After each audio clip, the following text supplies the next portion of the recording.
Okay, so we're going to take a whole mountain of neuroscience and boil it down to one single actionable framework for your morning. The whole point here is to give you back control over your motivation and your focus, right from the second you wake up. I mean, you know the feeling, right? The alarm goes off, and it doesn't feel like a gentle wake-up call. It feels like a declaration of war. That deep grogginess, that feeling of just, zero motivation to face the day. It's a struggle we all know way too well. And what's our first instinct? We grab a crutch, right? We start scrolling social media, we chug that first coffee. We're just desperate for any little jolt to get our brains online. But here's the thing. That's exactly where the vicious cycle starts, and it can hijack your entire day. Okay, so take a look at this. These are brain scans. On the left, you've got a healthy brain. Just lit up in red, that shows a high availability of dopamine receptors. But on the right, after getting hit with high dopamine stuff over and over, those receptors are just gone. This is what's called a dopamine deficit state. And it is exactly why you feel like you need that morning crutch just to feel normal. So how do we even get into that deficit state in the first place? Well, to figure that out, we've got to look at this kind of hidden mechanism in our brains, the pleasure-pain balance. And trust me, this is the key to understanding why checking your phone first thing is actually working against you. You see, our brains are governed by this one fundamental rule called homeostasis. The easiest way to think about it is like your brain's internal thermostat. It's always working to keep things level and stable. You know, not too high, not too low, just balanced. Okay, and this is where it gets really fascinating. One of the biggest discoveries in neuroscience is that pleasure and pain, they're actually processed in the exact same parts of the brain. They're basically two sides of the same coin. And because of that, they work like a seesaw, or maybe even better, a scale.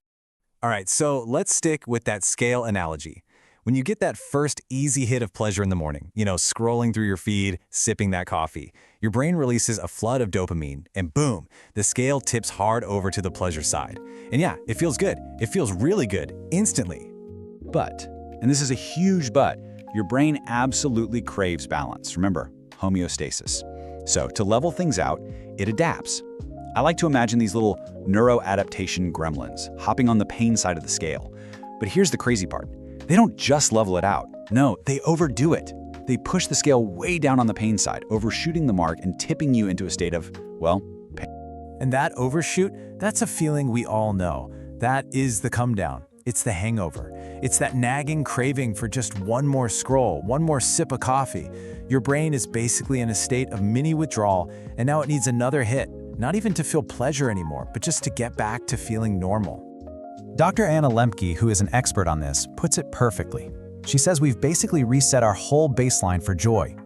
We shifted our entire scale so that our new starting point is a state of deficit.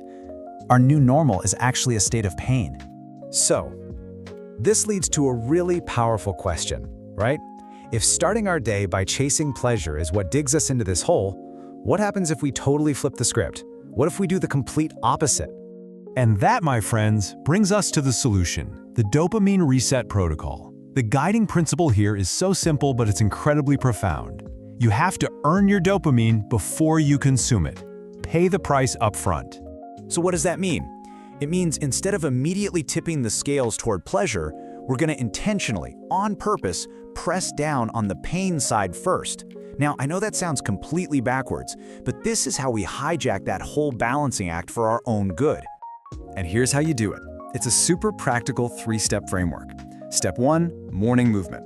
Get your body moving, a workout, a walk, seriously anything, before you even think about touching your phone. Step 2, cold exposure. A quick cold shower is perfect.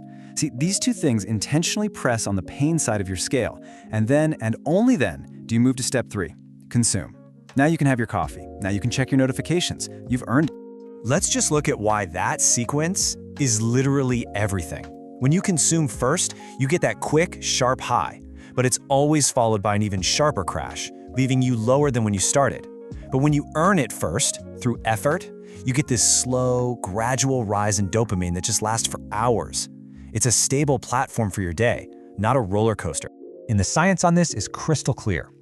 Unlike that quick dopamine hit from sugar or social media, effortful things like exercise trigger a slow, steady release of dopamine that stays elevated long after you're done. And here's the most important part. It doesn't create that awful crash afterward. You get all the reward without any of the neurochemical hangover. So this really brings us to the big takeaway, the so what of all of this. This pay first, enjoy later idea isn't just about having a better morning. It's about completely redefining the entire neurochemical landscape of your day.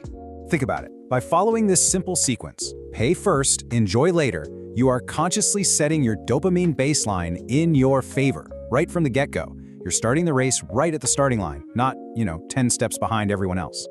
At the end of the day, this is all about taking back control. It's the difference between starting your day just reacting to a deficit, always trying to catch up, and proactively building your day from a position of real neurochemical strength and stability. But there is one more layer to this, and it changes everything. Tomorrow I'm going to show you why learning to be present in discomfort is the ultimate skill, and frankly, why most people will never, ever get there.